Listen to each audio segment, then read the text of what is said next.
Welcome to What Is It About the Weather? I'm your host, Mark Jelonic, and this is the weekly podcast where we talk all things weather-related. Not so much about the weather, as you know by now.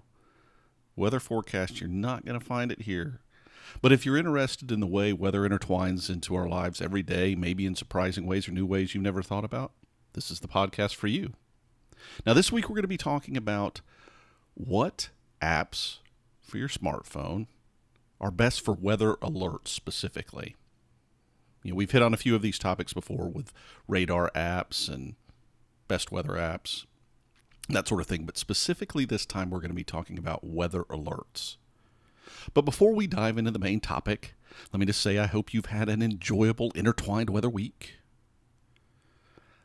Mine was interesting on a few ways in that front. So don't forget, we're still in hurricane preparedness week. You know, that's one of those words. I was thinking about that this morning. It's like statistics. I have to think about it before I say it, or else I end up with some sort of tongue-tied answer coming out of my mouth.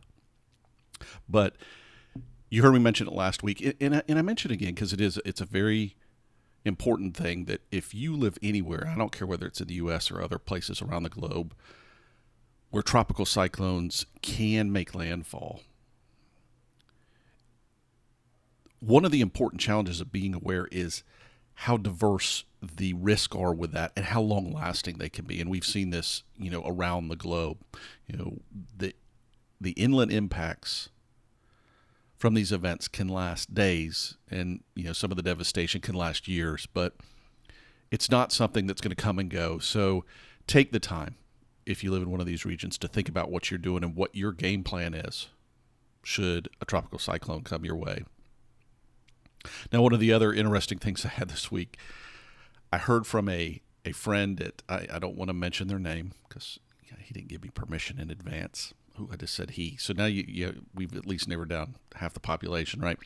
Somebody who works at a large weather media company reached out to me with a question about big data. And it was just funny because, one, he distracted me and had me spend time chasing a rabbit down a hole, but it reminded me, and we've talked about this on the big data episode in the past. It's an interesting time we live because big data, the data exists, and that's the interesting thing now. It's the how can we get useful information out of the data that we're still struggling with. And this was another case. He was looking to answer a question that was theoretically, in his mind, it was straightforward. Now, me as somebody who spent time coding and working with computer programming, I understand why it's not.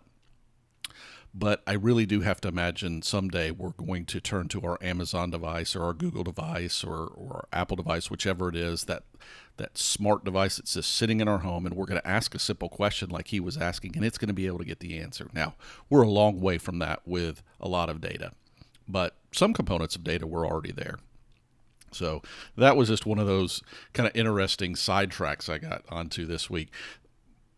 The most recent one, though, that actually came up this morning, right as I was getting ready to prepare for recording the show. I saw a post on Facebook from a friend of mine, Brad Barrett, Dr. Brad Barrett, I should say, properly. He is a professor at the U.S. Naval Academy.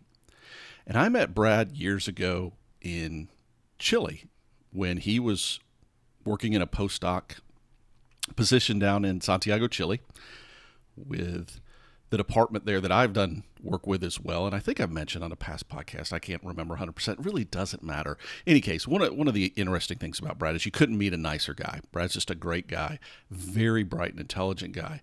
But one of the things, all those things, you kind of come to know about Brad, but Brad is a very tall guy.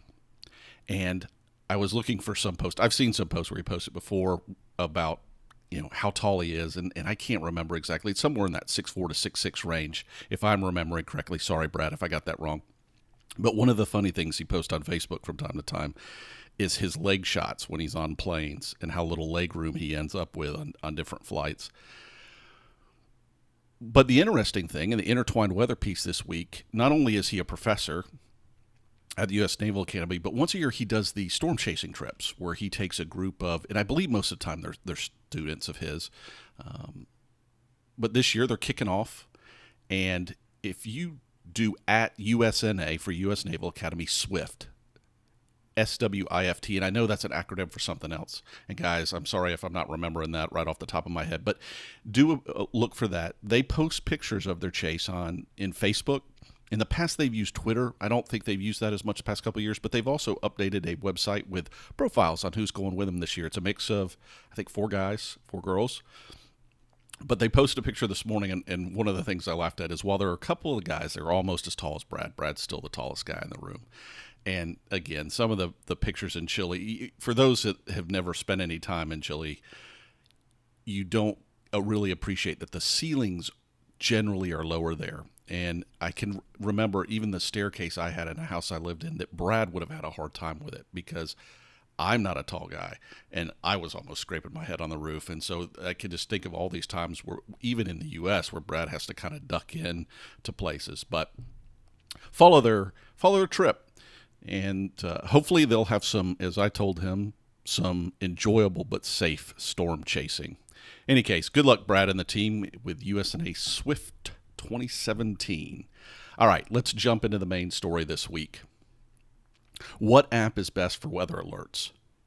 Now, this was born out of an episode, I want to say, back in early March, where we talked about keeping alerted for weather in this changing universe with smart devices and all the stuff that we had going on, and this multi-generational piece. Now, as a spinoff of that, one of the things I wanted to do, and I mentioned it in that episode, was really look at some of the apps that are out there in the marketplace today and see which were best at alerting. Now, I have real concerns about people focusing and using just apps, but at the same time, they're great in cases where we've not gotten coverage before. So there's kind of that yin-yang, and we'll talk a little bit about this. But in this world where we're becoming smartphone-centric, right? We're getting to where these smart devices kind of, run our lives. That's not a good way to think about it, but a critical aspect of our lives. It's the primary source that we gather lots of information every day. Now, I know it's not always on a smartphone. Sometimes it's on a smartwatch or a wearable, or sometimes it's on a tablet, or you may still get stuff on your PC. But more and more, these mobile devices are allowing us to gather and get and share and manipulate and work with data in a way that we've never had before anywhere we go.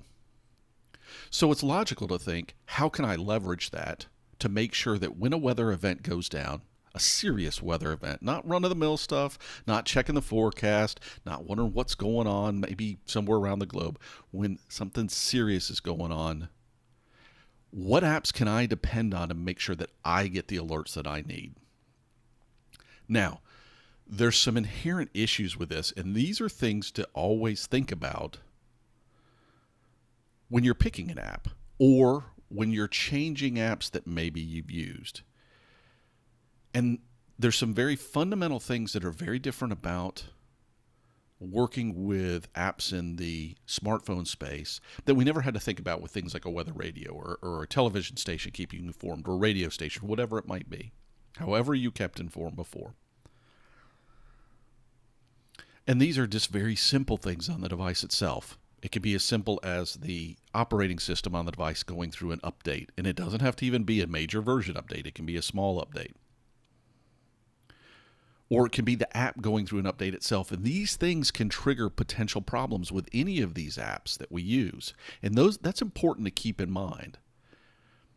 And we'll get about things to keep in mind given those concerns or limitations or changes that are kind of constantly going on. If you've got a smart device, you probably notice any given day that thing may update 2 or 3 of the apps, or you may get an update today and an update tomorrow. And this is very different from how software and bug updates used to go in kind of the past generations of the computer-oriented world, where a lot of bug testing and all these things went into play. Or, back in the days before there was internet, getting the updates was a lot more involved. One of the other things that kind of came to mind with all these things as I had that episode a few back was that text component that was available in Australia. And we'll talk about it today, but we really are going to focus on apps more than we are text messages. And the other piece that's come into play, and it was one of the things that actually drove me to think about this some more, was a few years back, we had a standard come out for wireless emergency alerts. Now, I don't know 100% if this is a global thing or if this was a U.S.-centric thing, but for sure here in the U.S., most of the carriers have adopted it. And maybe you have seen it. If you've ever gotten an Amber Alert on your phone about a missing child or some other sort of special alert, those come through this same alert system. And essentially what it boils down to is the cell phone tower that's sending you a signal knows where you are, right? Because it's receiving the request from your phone to keep you updated or replace a phone call to you. And it will alert you if you're in one of the regions where one of these alerts come out. Now, the first one of these I ever saw that was weather related was for a tornado warning last year. However, what I did notice is that other times it wasn't delivering alerts. And I've come to find out that it really only does it in what they deem as life-threatening situations. So tornado warnings and hurricane warnings. There are some other, I forget the exact list of things, but most of them, okay, do not involve the majority of weather alerts you might get, and you may deem still life-threatening or at least property-threatening that you want to be kept informed with. So while that's a step in the right direction, it's not enough in my mind for coverage, and you can't. It's a good backup for extreme events that you might categorize a tornado or a hurricane. But the other thing that's strange with it is it's particularly hard to manage. It very much depends on who your service provider is, what device you have, as to what subset of sub-menus within the subsystem that you have to get to manage whether you even get these alerts or not. And you do have the flexibility to turn it off. And some things turn it off by default, others turn it on, and then you have to go turn it off if you don't want to get them all. But for the most part, you want to get the messages that it has. I know some people are not keen on getting Amber Alerts, but you know what? If you could save a life, wouldn't you want to? Interestingly, here in the U.S., and I know the standard is here, I do think it is used in other parts of the globe. You can turn off a great many pieces of what's sent to you, except for the presidential alert. So there is at some level that you're not allowed to turn it off. But for the amount that you get and how important they are, I recommend leaving them on. But like I said, fundamentally, it still falls short, right? Now, no matter what we say with these apps, and which app you might go with, and which one you might select, and which one you might depend on, I still, as I mentioned back in that episode in March, recommend a redundancy type system, and something off the phone is ideal. Whether that's a weather radio in parts of the world that have that option available to them, whether it's a website you go to, whether it is text alerts. I don't like the idea that it's coming to that same device. Or you have media outlets you count on. But again, keep in mind that if you're not watching TV or you're not listening to the radio and you're not aware of what's going on, even if you were smart enough to check the weather forecast that day and know you should be keeping alert, this might still be your primary source. Redundancy is important, and I do recommend it. But I'm a realist. I know for a lot of people, this may be the only way you get alerts. So I'd rather you get good alerts and accurate alerts than none at all. So let's talk about kind of getting to the apps in general. Now, when I was thinking about where to get recommendations on apps, because you get into, a status quo sort of scenario, right? And I had a set that I used. But I wanted to make sure I was getting good coverage. So I went to a variety of places. Now, as you guys know, and I've mentioned before, I participate in a local television stations here, kind of online group. So I solicited from that group. This was all going on as I started to do this research when I was teaching this semester. So I talked to some folks on campus and what their recommendations were. I even heard this week, oddly enough, from another podcast about somebody internationally, and I did try to keep that in mind when I was evaluating these things. It's a little trickier, right? Because I can't confirm the alerts, but I did at least take the input and what might be available around the globe. And like I said, the whole Australia signing up for automated text messages or even phone calls, that option was something that I considered with it, and kind of that international component. And then just social media in general. When these severe weather events are going on, you see all the people that are making recommendations. I saw some from the National Weather Service office here near where I live. Some others I saw a post from somebody who I've mentioned before, Marshall Shepard, who teaches at the University of Georgia and has a column on Forbes, and I don't think he wrote about this topic necessarily. Maybe he did. Maybe he's done an article at some point, but he referenced some different apps, some ones that I'd never seen. So looked at all sorts of things, all sorts of inputs from both people that I think of as being in the industry, as well as more, and kind of more importantly in my mind, the users, people who use these apps on a regular basis. Some weather enthusiasts, some not, to try to make sure I had a good subset to consider. Because let's be real, you can go on the App Store today and type in weather, and it's a laundry list, right? There's just tons of them out there. So how do you muddle through that? And let's be real, I don't have time to consider every app. And anybody who does reviews doesn't have time to consider everything that's out there. They get some section based on things that bubble up to the top. Might be other recommendations. Might be some short list they've created in their mind. But in any case, I didn't want it to be just my thoughts. I wanted to make sure. So I did. I used about 20 different apps. And I'm not going to get into all of them because some of them just were not any good in my mind. And some were local because I wanted to see how the local apps compared to some of the more national or international apps. And I went through and used a couple of episodes. One of them was literally, I was teaching one day, and we had some severe weather going on outside around us at that point in time.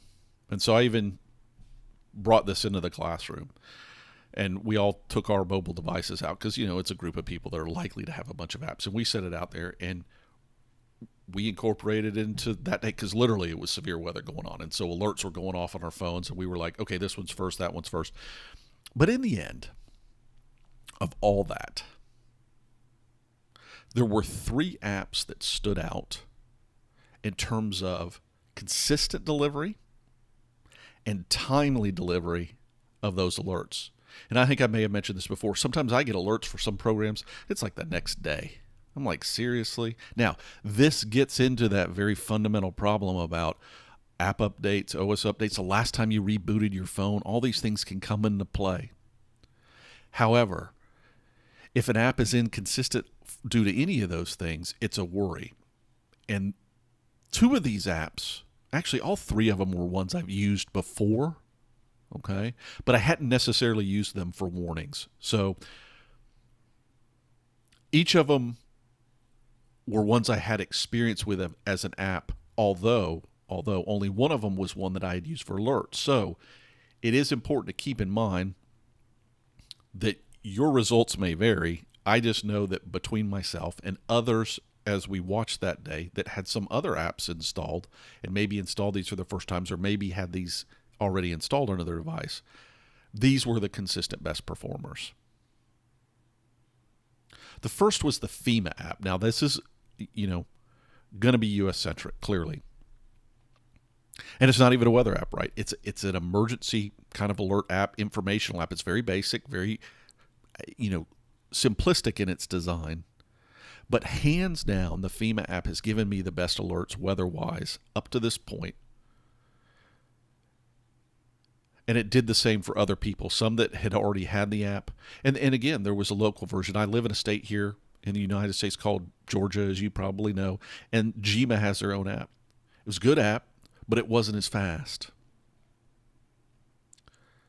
And sometimes precise speed, like when you're getting a watch or a warning that's coming for something you've got 20 or 30 minutes on, that may be fine. But if there's a tornado and you got a couple of minutes to react, it's just not good enough. And if you're going to count on your smartphone for that piece of information, it's just not good enough. But the FEMA app lets you design a few locations. And that's a nice thing if you're traveling somewhere.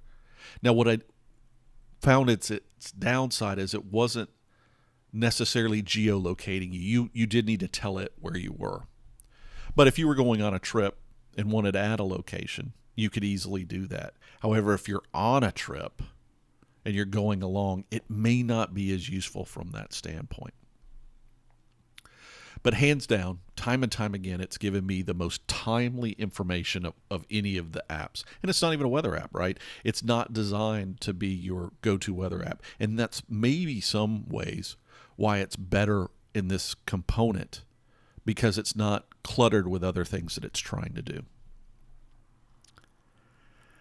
Now, the second was an app that I've mentioned before when I did the radar app reviews, and it's one I like, it's one I've used, called My Radar.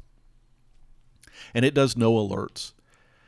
And consistently, it performs well. It didn't perform quite as fast as the FEMA app.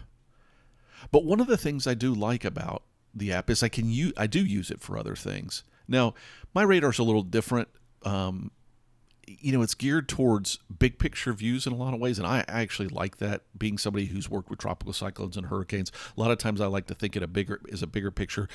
Some of the radar apps and some of the better radar apps are very focused on the local and not so much what's going on 2 states away or a country over, depending where you are. And one of the nice things about My Radar is it has radar locations from other parts of the globe. Now, from what I can tell, however, the alerts are still only for the U.S.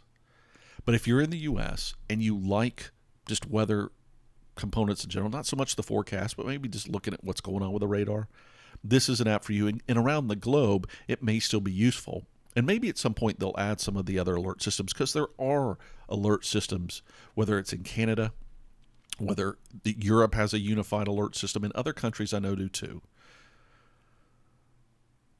And a lot of times you might have to count on an app from that agency. It's always good to know wherever you are what app might be available that gives you those alerts. And of course, you always want the benefit of hopefully testing it out. But again, My Radar has some international link, but not necessarily on the alert front. Now, the third is Storm by Weather Underground. And you guys have heard me mention this before.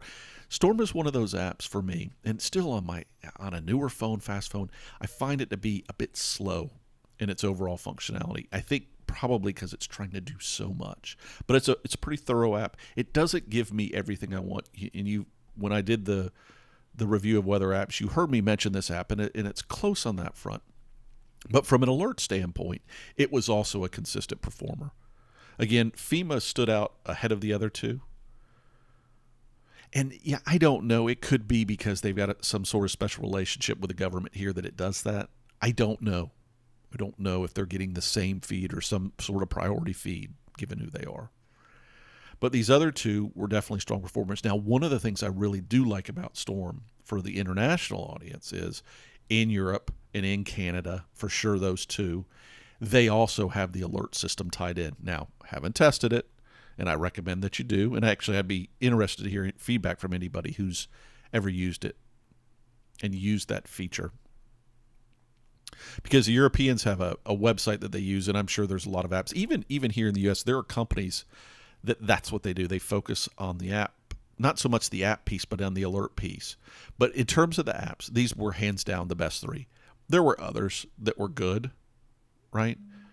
And that performed reasonably well. But these 3 stood out above the others.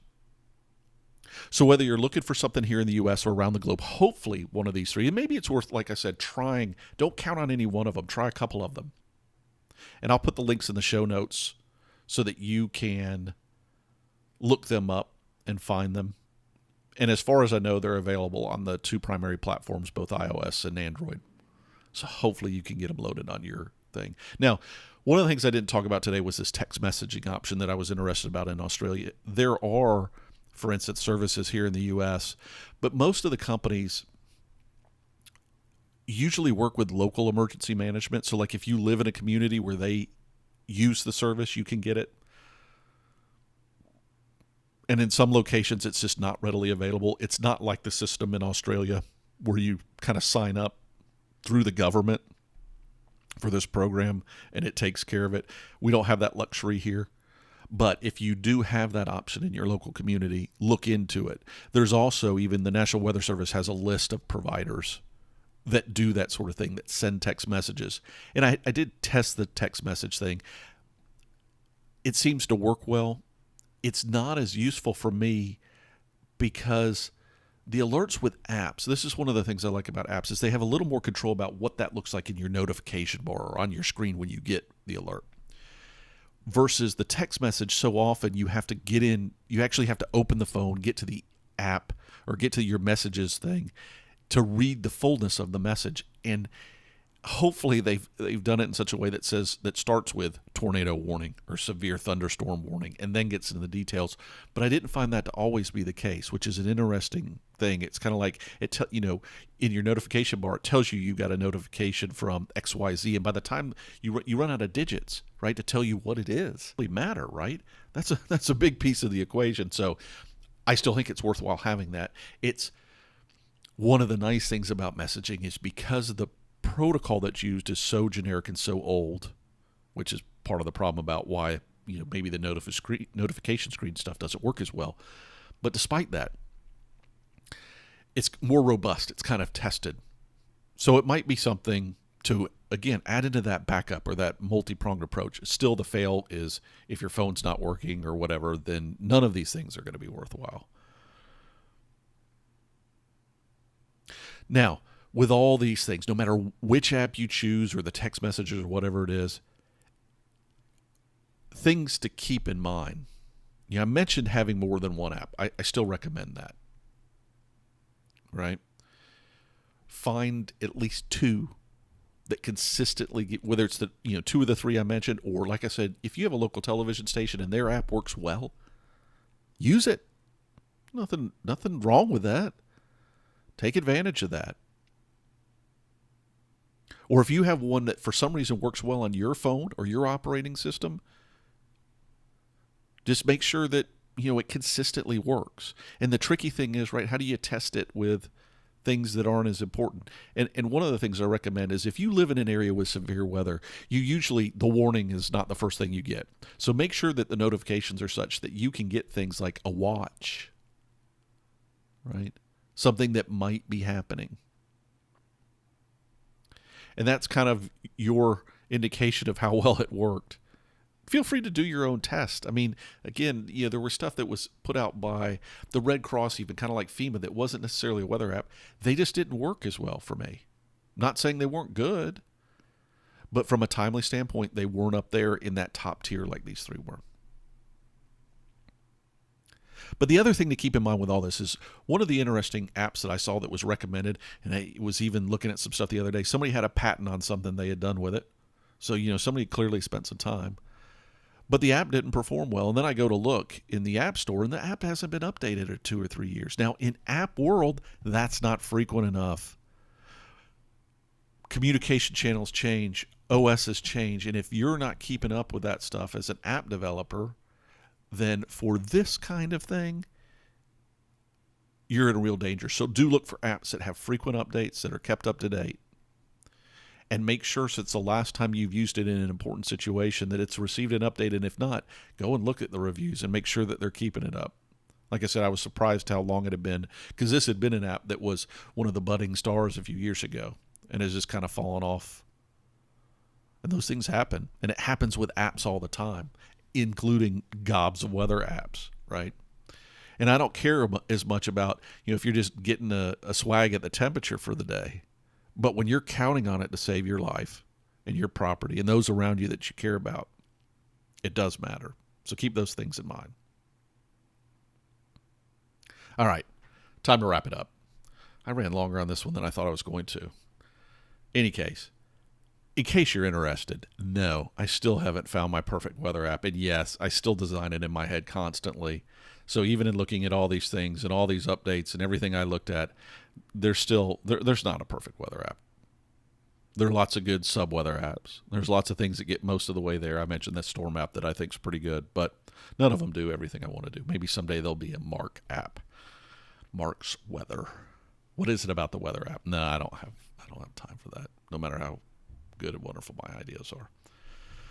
All right, let's let you get out of here. You know the drills. If you want to get in touch, whatisabouttheweather@gmail.com, or just go to whatisabouttheweather.com and go to contact us and use the form. Either's fine. And don't forget, the support means a lot. You know the RSVP method. Rate, share, validate, and pledge. Just go to whatisabouttheweather.com/support. Read a little bit more about it sometime. Or some other episode I'll get into more detail. But anyways, we're reaching that time barrier that I don't like to extend over too much. So I'm going to let you go. And may you have an enjoyable and safe weather-intertwined week. Because as we all know, there's much more to weather than the weather itself.